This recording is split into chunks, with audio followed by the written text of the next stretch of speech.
Pernah tak anda dengar orang cakap, kalau nak pastikan ikan tu tak terlepas, anda kena sentap joran tu sekuat hati sampai ke belakang kepala. Mesti selalu dengar, bukan? Tapi macam mana kalau saya beritahu anda, perbuatan menyentap joran dengan gaya paling padu dan ganas itulah sebenarnya punca utama kenapa ikan anda selalu lucut separuh jalan. Ya, anda tidak salah dengar. Hari ini kita akan pecahkan satu mitos besar yang dah tertanam dalam kepala otak pemancing kita sejak 20 tahun lamanya. Saya janji, selepas anda habis tonton video ini, anda akan mula terfikir semula tentang segala teknik yang anda guna pakai selama ini. Anda akan nampak kebenaran yang pahit kenapa selalu sangat ikan terlepas betul-betul di tepi tebing atau tepi bot.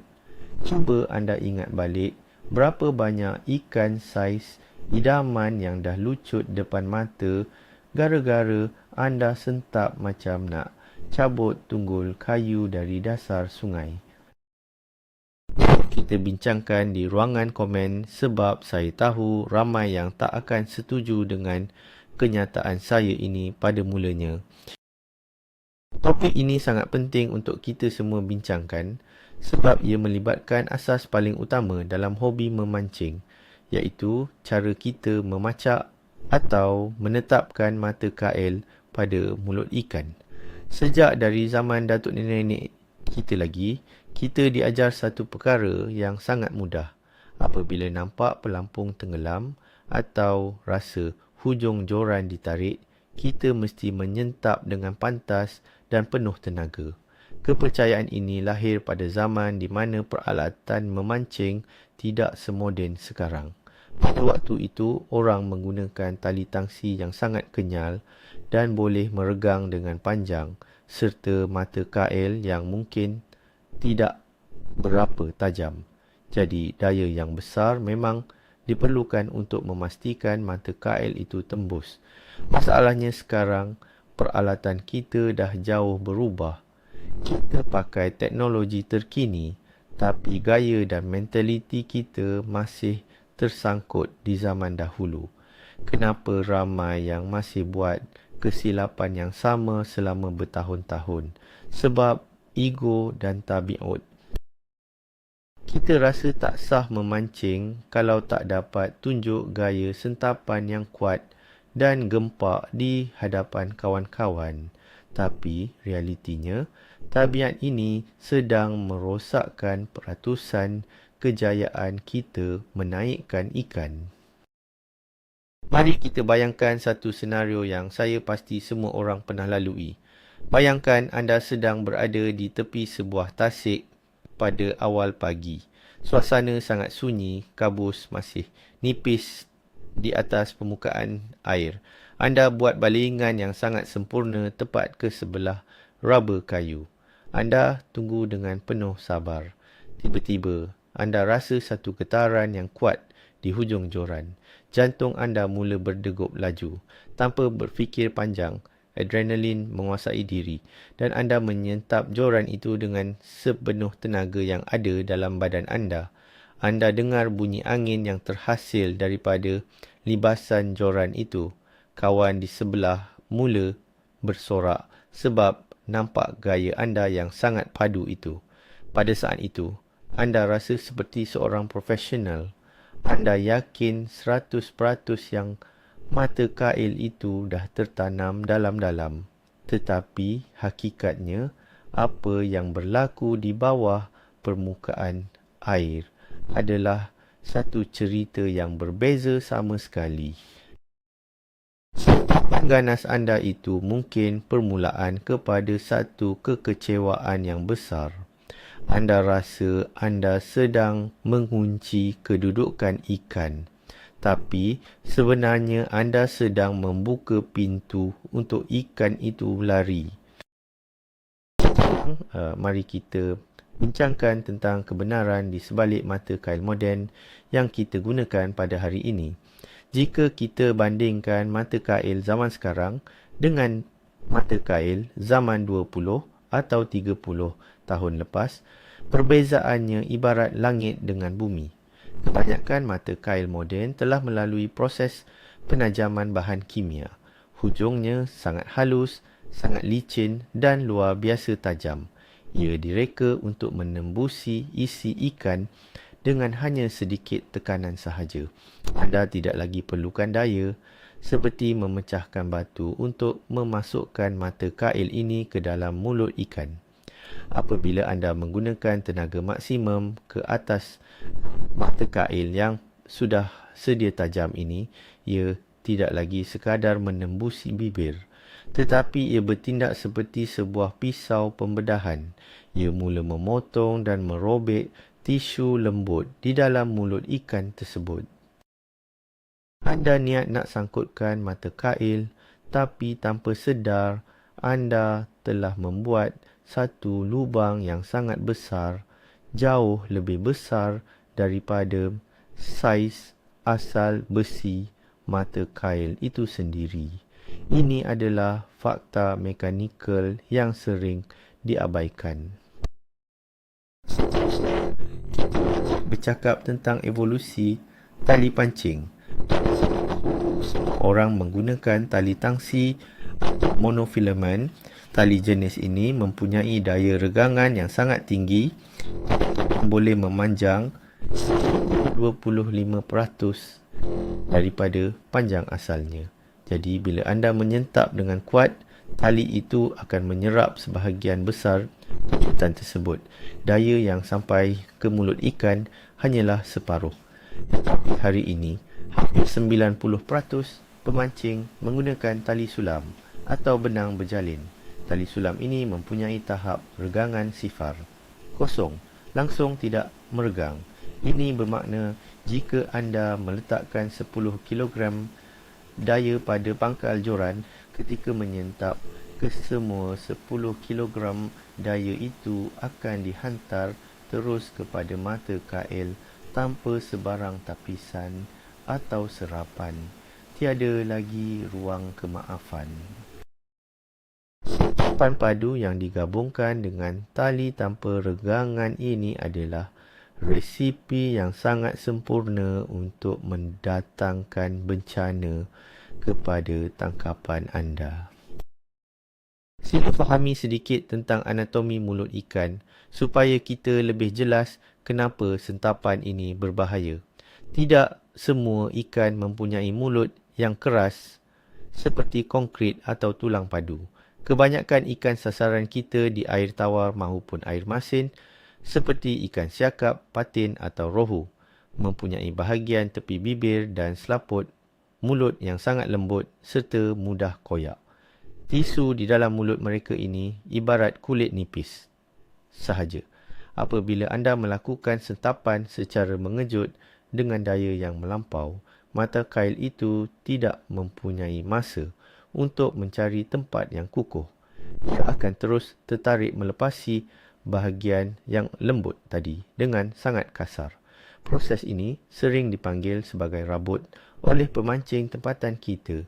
Ikan mungkin tersangkut untuk 2 atau 3 saat pertama, tetapi bibirnya telah pun koyak teruk akibat hentakan pertama yang tidak masuk akal itu.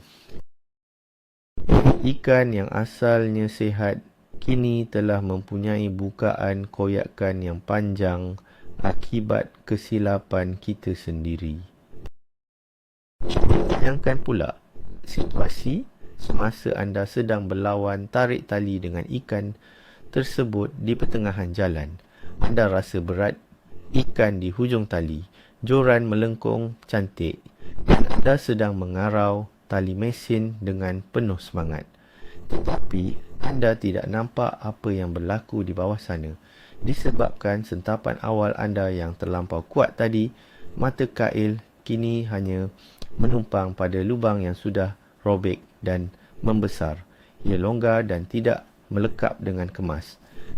Tali pancing, mata kail itu mungkin masih berada di situ. Tetapi ikan itu bukan kayu. Ia benda hidup. Ia akan mula menggelengkan kepalanya dari kiri ke kanan dengan pantas. Ia akan cuba melompat atau berpusing. Ikan itu menggelengkan kepala. Tegangan tali akan hilang selama 1/3 saat. Besar yang anda cipta tadi memberi ruang yang cukup luas untuk mata kail itu tercabut dengan sendirinya. Setelah ikan itu meludahkannya keluar, tiba-tiba joran anda menjadi ringan. Ikan lucut. Kenapa perkara ini susah sangat nak dibuang dari tabiat kita? Semuanya berbalik kepada soal ego dan kepuasan peribadi semasa memancing. Terus terang cakap, bunyi desingan sistem brake mesin pancing yang menjerit ketika kita menyentap joran itu sangat sedap didengar. Ia memberi satu perasaan puas yang sukar digambarkan dengan kata-kata. Kita suka bila kawan di bot sebelah memandang dengan rasa kagum nampak aksi kita melenturkan joran. Aksi di dalam YouTube dan televisyen juga sering memaparkan pemancing profesional antarabangsa membuat sentapan sekuat hati. Kita terpengaruh dengan gaya dramatik tersebut tanpa memahami konteks sebenar mengapa mereka berbuat demikian. Mereka mungkin memancing ikan bermulut batu dengan mata kail yang tebal, manakala kita memancing ikan bersaiz sederhana dengan mata kail halus. Kita mengorbankan peratusan tangkapan semata-mata untuk mendapatkan gaya memancing yang nampak hebat di mata orang lain. Ini adalah satu perangkap minda yang perlu kita elakkan sama sekali. Kita bincangkan pula mengenai peranan joran moden. Joran zaman sekarang dibuat daripada karbon berketumpatan tinggi. Banyak pemancing gemar menggunakan joran yang mempunyai aksi pantas atau aksi ekstra pantas. Joran jenis ini mempunyai tulang belakang yang sangat keras dan hanya melentur di bahagian 1/3 hujungnya sahaja. Joran karbon yang keras ini sangat sensitif, tetapi ia juga tidak memaafkan kesilapan. Apabila anda menggunakan joran beraksi pantas ini untuk membuat sentapan yang padu, kesan kejutan yang terhasil adalah serta-merta dan sangat tajam. Gabungan joran keras, tali sulam tanpa regangan dan sentapan tenaga penuh menghasilkan satu impak peluru ke atas rahang ikan. Ia lagi menarik mata kail, tetapi ia merentapnya dengan niat untuk memusnahkan. Impak yang terlampau keras ini menyebabkan bahagian lemah pada mulut ikan gagal menahan tekanan, lantas terus terkoyak sebelum pertarungan sebenar bermula. Satu konsep penting yang ramai orang terlepas pandang adalah konsep mengekalkan ketegangan tekanan berbanding memberikan kejutan ganas secara tiba-tiba. Untuk mengekalkan mata kail di dalam mulut ikan dengan selamat, anda sebenarnya hanya perlukan tekanan yang konsisten dan sekata. Fikirkan tentang paku yang dimasukkan ke dalam kayu. Anda tidak boleh mengetuk paku itu dengan satu pukulan gergasi secara melulu, nanti kayunya pecah. Anda perlu mengetuknya secara berterusan dengan daya yang betul. Begitu juga dengan mata kail. Daya tarikan yang licin, berterusan dan kukuh jauh lebih efektif untuk menanam mata kail dengan sempurna berbanding satu rentapan ganas yang dilakukan secara mengejut dalam sekelip mata. Kejutan mendadak inilah musuh utama yang membesarkan luka dan memberi kelebihan kepada tangkapan untuk melepaskan diri ketika mereka mula meronta-ronta di dalam air. Faktor saiz dan ketebalan dawai mata kail juga memainkan peranan yang sangat besar dalam tragedi ini. Ramai pemancing kita gemar menggunakan mata kail berdawai halus untuk mempersembahkan umpan supaya nampak lebih semula, jadi dan bergerak bebas. Mata kail dawai halus ini memang sangat cemerlang untuk menipu ikan yang culas. Tetapi kelemahannya ialah ia sangat mudah bertindak sebagai pisau pemotong apabila dikenakan daya yang ekstrim. Jika anda menggunakan mata kail yang nipis dan ringan, kemudian anda membuat sentapan setaraf tenaga peninju profesional, dawai halus, itu akan memotong daging ikan ibarat pisau membelah mentega panas. Dan jika mulut ikan itu kebetulan sangat keras, sentapan padu itu pula akan menyebabkan mata kail halus tersebut menjadi kangkang, lurus atau patah. Dua keadaan ini membawa kepada hasil yang sama sahaja, iaitu anda menarik balik tali pancing yang kosong dan menelan kekecewaan di tepi tebing. Kesilapan ini akan menjadi lebih parah jika anda menetapkan sistem brake atau drag pada mesin pancing. Anda terlalu ketat sehingga terkunci rapat. Bayangkan situasi ini, mesin pancing dikunci ketat, tali sulam tidak meregang, joran karbon yang keras, dan anda membuat libasan ke belakang dengan sekuat hati. Segala tenaga kinetik terhimpun pada satu titik pertemuan bersaiz jarum di hujung bibir ikan. Pada ketika ini, sesuatu pasti akan mengalah dan pecah. Jika bukan bibir ikan yang rabut dan hancur, mata kail anda akan terbuka. Jika mata kail bertahan, simpulan tali anda yang akan terputus. Jika tali pancing anda kebetulan terlalu kasar dan tahan lasak, joran anda pula yang berisiko tinggi untuk patah dua berderak di tengah-tengah. Ini bukan soal nasib malang. Ini adalah fizik asas. Menetap joran dengan mesin yang dikunci mati adalah satu tindakan yang langsung tidak munasabah jika anda benar-benar mahu mendaratkan ikan tersebut. Biar saya beri satu contoh kehidupan sebenar yang paling dekat dengan jiwa pemancing di negara kita. Memancing ikan haruan menggunakan katak tiruan. Ini adalah klasik. Anda baling katak ke celah teratai, buat korauan perlahan-lahan, tiba-tiba air berkocak meletup, umpan disambar. Anda pun tunggu 2-3 saat, kononnya nak bagi ikan telan umpan. Selepas itu, anda terus tarik joran ke belakang, sekuat hati umpama nak menembang pokok balak. Apa yang biasa terjadi? Katak tiruan itu bukan tersangkut pada mulut haruan. Sebaliknya, ia melenting terbang keluar dari air dengan kelajuan roket, terus menghala tepat ke muka anda. Hentakan terlampau kuat tadi telah membuka rahang haruan tersebut atau menarik umpan itu terus keluar sebelum mata kail sempat melekap dengan betul. Kalau anda tarik dengan sekata dan kemas, mata kail kembar itu pasti akan terselit cantik di rahang atas atau bawah haruan tersebut tanpa sebarang masalah terbang.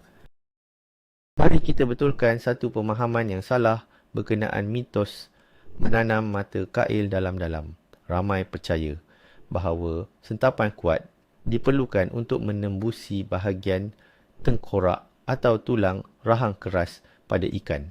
Kenyataannya, jika anda memancing spesies sungai biasa, anda tidak perlukan mata kail tembus sehingga ke otak mereka.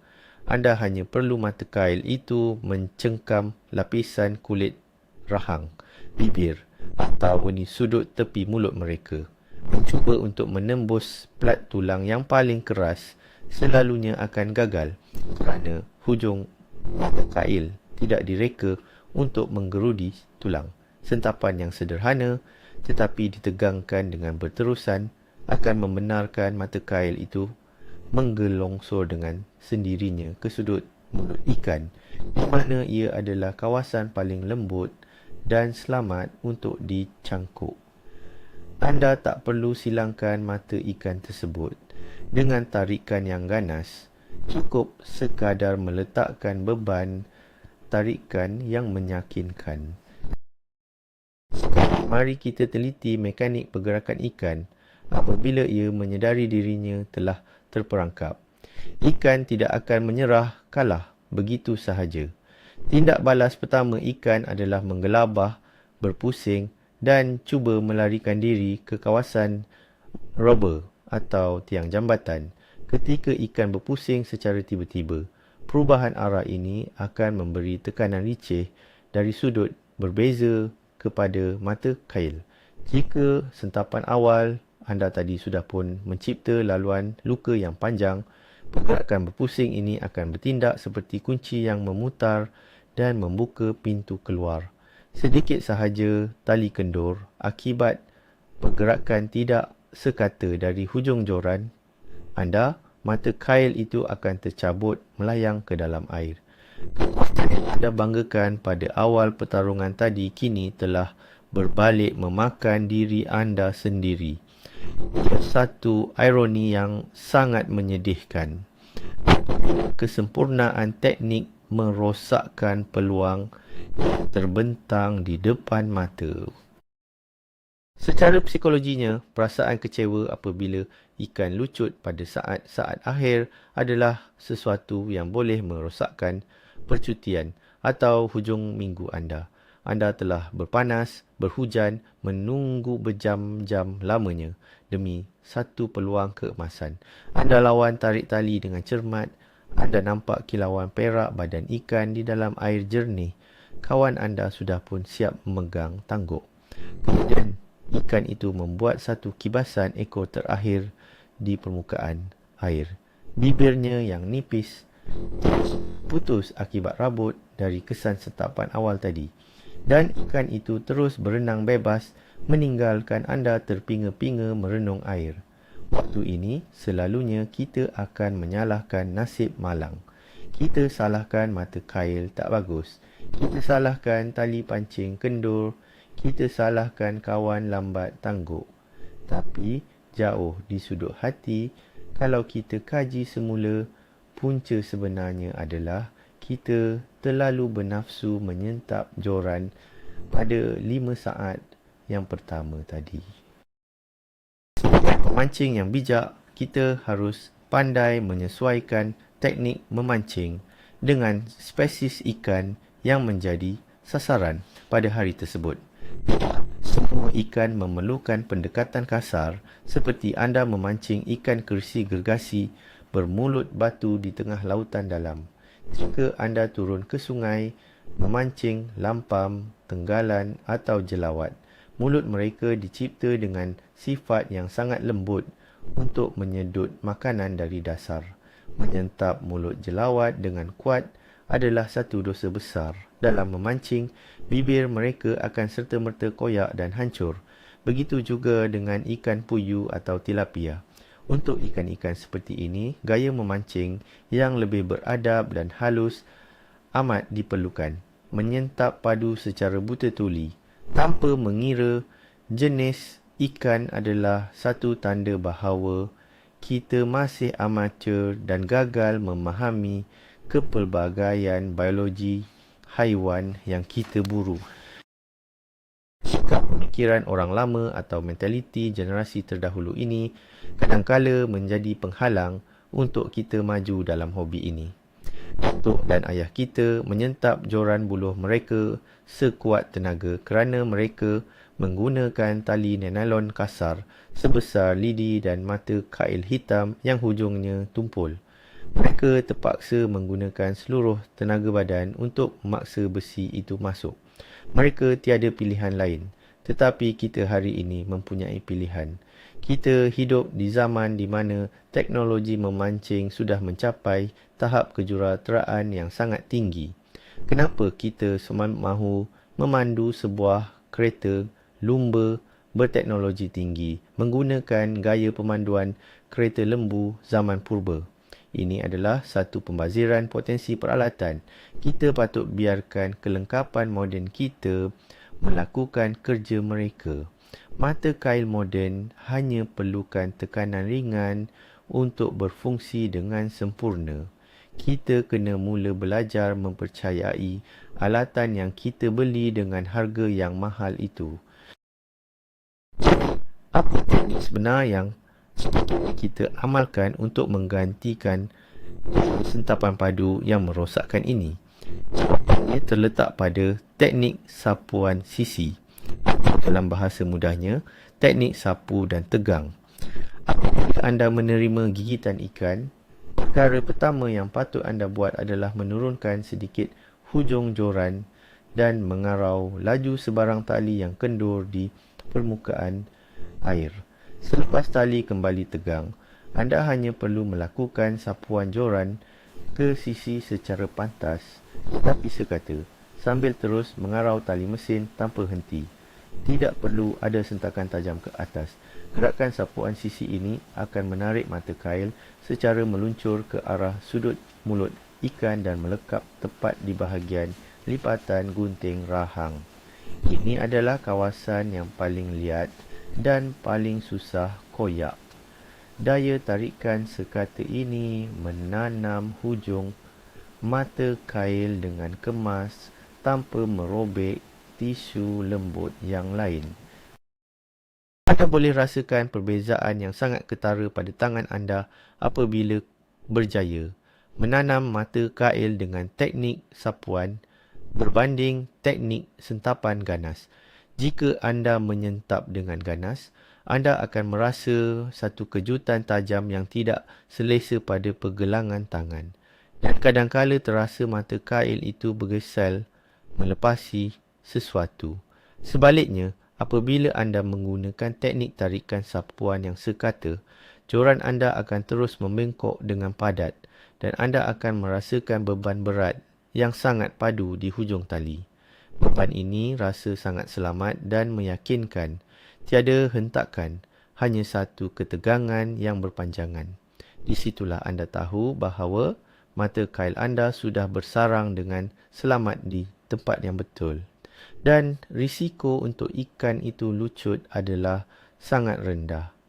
Ia rasa lebih terkawal, lebih profesional dan menampakkan kehebatan anda menguasai keadaan.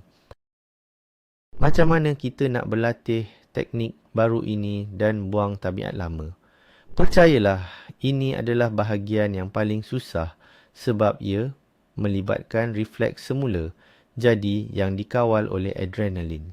Apabila nampak pelampung tenggelam atau umpan disambar kasar, perkara pertama yang perlu anda buat adalah melawan naluri liar anda. Tarik nafas pendek, jangan gopoh. Beri masa dalam setengah saat untuk ikan benar-benar memusingkan kepalanya bersama umpan. Karau tali yang kendur dengan pantas dan kemudian buat tarikan sapuan yang kemas tadi. Praktiskan pergerakan ini di kepala anda sebelum anda membaling umpan. Sentiasa ingatkan diri anda setiap kali memegang joran. Jangan sentap macam orang hilang akal. Jangan sentap macam orang hilang akal. Lama kelamaan, otot anda akan mengingat memori pergerakan yang baru ini dan ia akan menjadi satu refleks automatik yang jauh lebih elegan dan mematikan. Sebagai kesimpulan untuk bahagian ini, kita kena sedar bahawa satu anjakan paradigma atau perubahan cara berfikir amat diperlukan dalam komuniti pemancing kita. Berhenti memancing semata-mata untuk nampak hebat di dalam video atau demi mengejar pujian kawan-kawan di tepi kolam. Matlamat utama memancing adalah untuk berjaya mendaratkan ikan tersebut dengan selamat, tangkap dan lepas dengan cara yang beretika atau bawa pulang sebagai rezeki keluarga. Pemancing yang bijak dan berilmu adalah mereka yang tahu menyesuaikan teknik peribadi mereka dengan teknologi peralatan yang mereka ada. Kelembutan dan tekanan yang konsisten selalunya membuahkan hasil yang jauh lebih baik daripada kekerasan yang membabi buta. Simpan tenaga sentapan padu itu untuk mencabut pancing yang tersangkut pada dahan pokok, bukannya untuk merosakkan mulut ikan dan menghancurkan peluang anda sendiri. Kesimpulannya, kita perlu akui bahawa kombinasi sentapan padu yang penuh dengan tenaga dicampur dengan joran moden yang keras, tali sulam tanpa regangan dan mata kail ultra tajam hanyalah satu resipi malapetaka yang akan merobek mulut ikan dan membuatkan ia lucut di pertengahan jalan. Titik perubahan paling tak disangka dalam topik ini ialah semakin lembut dan sekata tarikan joran anda menggunakan alatan moden, semakin tinggi peratusan untuk anda mendaratkan ikan tersebut tanpa gagal. Konsep kurang bermaksud lebih atau 80% usaha lebih baik dari 100% tenaga sangat tepat digunakan di sini. Perkara ini mungkin nampak pelik dan bercanggah dengan apa yang diajar selama ini, tetapi memahami sains di sebaliknya pasti akan mengubah cara anda beraksi di tepi air selepas ini. Terima kasih kerana sudi meluangkan masa menonton video kami dan berfikiran terbuka menerima ilmu baru ini. Jangan lupa untuk tekan butang subscribe. Berikan like jika anda belajar sesuatu hari ini dan yang paling penting, tulis di ruangan komen. Pernah tak anda tarik joran sekuat hati sampai bibir ikan rabut atau umpan terbang terus ke muka anda sendiri?